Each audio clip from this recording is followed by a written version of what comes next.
ایک ایسی دعوت جو اندھیری راتوں میں شروع ہوئی، جس نے مکہ کی صدیوں پرانی بنیادوں کو ہلا کر رکھ دیا۔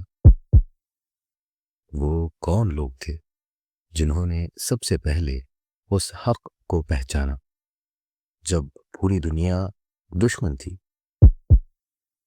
آج ہم طے کرنے جا رہے ہیں تاریخ کا وہ سفر جہاں سے کائنات کی سب سے بڑی تبدیلی کا آغاز ہوا۔ السلام علیکم ورحمۃ اللہ وبرکاتہ۔ تاریخ سلف کی سیریز الرحیق المختوم کے ایک نئے ایپیسوڈ میں آپ سب کا خیر مقدم ہے۔ نبی کریم صلی اللہ علیہ وسلم کی پیغمبرانہ زندگی کو ہم دو بڑے حصوں میں بانٹ سکتے ہیں۔ مکی زندگی جو تقریباً 13 سال رہی، اور مدنی زندگی جو 10 سال رہی۔ ان دونوں حصوں کے اپنے اپنے نایاب رنگ اور مرحلے ہیں۔ اگر ہم مکی زندگی کو گہرائی سے دیکھیں تو یہ 3 بڑے حصوں میں بٹی ہوئی ہے۔ پہلا حصہ چھپ کر دعوت دینے کا وقت، پہلے 3 سال۔ دوسرا حصہ مکہ میں کھلے عام دعوت، چوتھے سال سے 10ویں سال تک۔ اور تیسرا حصہ مکہ سے باہر اسلام کا پھیلنا، 10ویں سال سے ہجرت مدینہ تک۔ سب سے پہلا مرحلہ خفیہ دعوت، 3 سال۔ مکہ اس وقت پورے عرب کا دینی مرکز تھا۔ وہاں کعبہ کی حفاظت کرنے والے اور بتوں کو ماننے والے لوگ رہتے تھے، اس لیے مکہ میں نیا دین پیش کرنا کوئی آسان کام نہیں تھا۔ اس کے لیے بہت صبر اور حوصلے کی ضرورت تھی۔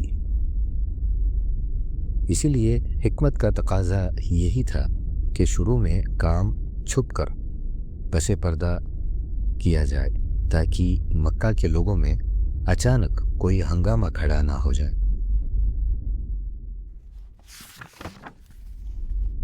نبی صلی اللہ علیہ وسلم نے سب سے پہلے ان لوگوں کو اسلام کی دعوت دی جن سے آپ صلی اللہ علیہ وسلم کا بہت گہرا رشتہ تھا، یعنی آپ صلی اللہ علیہ وسلم کے گھر والے اور دوست۔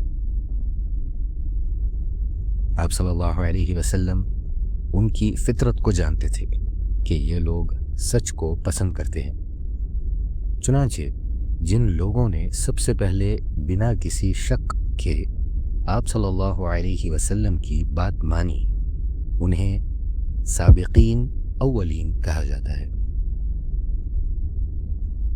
ان میں سب سے اوپر یہ نام آتے ہیں: آپ صلی اللہ علیہ وسلم کی بیوی حضرت خدیجہ رضی اللہ عنہا، آپ صلی اللہ علیہ وسلم کے آزاد کردہ غلام حضرت زید بن حارثہ رضی اللہ عنہ، آپ صلی اللہ علیہ وسلم کے چچیرے بھائی حضرت علی رضی اللہ عنہ، جو کہ اس وقت بچے تھے اور آپ صلی اللہ علیہ وسلم کی دیکھ بھال میں تھے، آپ صلی اللہ علیہ وسلم کے سب سے پکے دوست حضرت ابوبکر صدیق رضی اللہ عنہ۔ یہ سب پہلے ہی دن مسلمان ہو گئے تھے۔ حضرت ابوبکر رضی اللہ عنہ کی کوششیں۔ حضرت ابوبکر رضی اللہ عنہ بہت ملنسار اور نرم دل انسان تھے۔ لوگ ان کی عزت کرتے تھے کیونکہ وہ بڑے تاجر، بزنس مین اور عقل مند شخص تھے۔ انہوں نے بڑے ہی اچھے ڈھنگ سے اپنے بھروسے مند دوستوں کو اسلام کی دعوت دی۔ ان کی محنت سے یہ بڑے نام اسلام میں شامل ہوئے۔ حضرت عثمان رضی اللہ عنہ، حضرت زبیر رضی اللہ عنہ، حضرت عبد الرحمن بن عوف رضی اللہ عنہ، حضرت سعد بن ابی وقاص رضی اللہ عنہ، حضرت طلحہ بن عبید اللہ رضی اللہ عنہ. یہ لوگ اسلام کی فوج کا وہ شروعاتی دستہ تھے جنہوں نے بنیاد رکھی. ان کے علاوہ اور بھی لوگ دھیرے دھیرے مسلمان ہوئے، جیسے حضرت بلال حبشی رضی اللہ عنہ، حضرت ابو عبیدہ بن جراح رضی اللہ عنہ، ابو سلمہ بنت ابو الاسد رضی اللہ عنہ، ارقام بن ابی الارقام رضی اللہ عنہ، عثمان بن مزعون رضی اللہ عنہ، اور ان کے دو بھائی قدامہ اور عبداللہ رضی اللہ عنہما، عبیدہ بن حارث رضی اللہ عنہ، سعید بن زید رضی اللہ عنہ، اور ان کی بیوی فاطمہ بنت خطاب رضی اللہ عنہ، جو کہ حضرت عمر رضی اللہ عنہ کی بہن ہیں، خباب بن طرات اور عبداللہ بن مسعود رضی اللہ عنہما. ابن ہشام کہتے ہیں کہ ایسے 40 سے زیادہ لوگ تھے جو قریش کے الگ الگ قبیلوں سے تعلق رکھتے تھے. پھر مرد اور عورتیں جماعت در جماعت اسلام میں آنے لگے اور پورے مکہ میں اس نئے دین کا چرچا ہونے لگا. شروع میں سب لوگ چھپ چھپا کر نبی صلی اللہ علیہ وسلم سے ملتے اور دین سیکھتے تھے. اس وقت قرآن کی چھوٹی چھوٹی آیتیں نازل ہو رہی تھیں جن کی آواز اور الفاظ بہت پیارے اور دل کو سکون دینے والے تھے. ان آیتوں میں دل کو صاف کرنے کی بات تھی، دنیا کی لالچ سے بچنے کا ذکر تھا. جنت اور جہنم کا نقشہ ایسے کھینچا جاتا کہ لگتا تھا سب آنکھوں کے سامنے ہے. شروعات میں ہی نماز کا حکم آ گیا تھا. حضرت جبرائیل علیہ السلام نے آ کر نبی صلی اللہ علیہ وسلم کو وضو کرنے کا طریقہ سکھایا. شروع میں 2 رکعت صبح اور 2 رکعت شام کی نماز فرض تھی. نبی صلی اللہ علیہ وسلم اور ان کے ساتھی نماز پڑھنے کے لیے شہر سے باہر پہاڑوں کی گھاٹیوں میں چلے جاتے تھے تاکہ کوئی دیکھ نہ لے.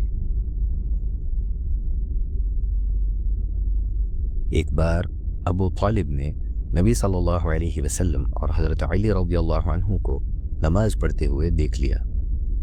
جب انہیں حقیقت پتہ چلی تو انہوں نے منع نہیں کیا بلکہ کہا کہ اس نیک کام پر جمے رہو. مکہ کے بڑے لوگوں کو خبریں تو مل رہی تھیں کہ کچھ نیا ہو رہا ہے، لیکن انہوں نے شروع میں اس پر زیادہ دھیان نہیں دیا.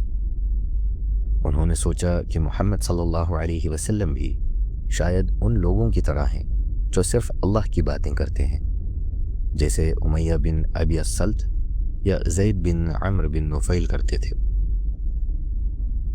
لیکن جیسے جیسے وقت گزرا ان کی نگاہیں آپ صلی اللہ علیہ وسلم پر جمنے لگیں اور وہ تھوڑا فکر مند ہونے لگے.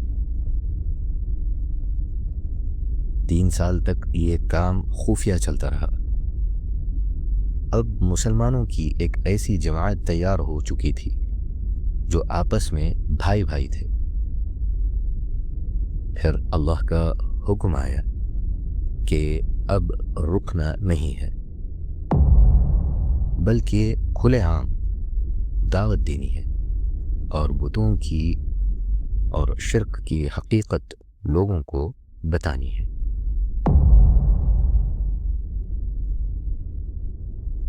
انشاءاللہ آگے کے ایپیسوڈز میں ہم دیگر مراحل کا ذکر کریں گے اور آگے کی صفوں پر ہم نظر ڈالیں گے. آپ کو یہ ایپیسوڈ کیسے لگا آپ کمنٹ ضرور کریں. اس ویڈیو کو لائک اور اپنے دوست احباب کے ساتھ شیئر ضرور کریں.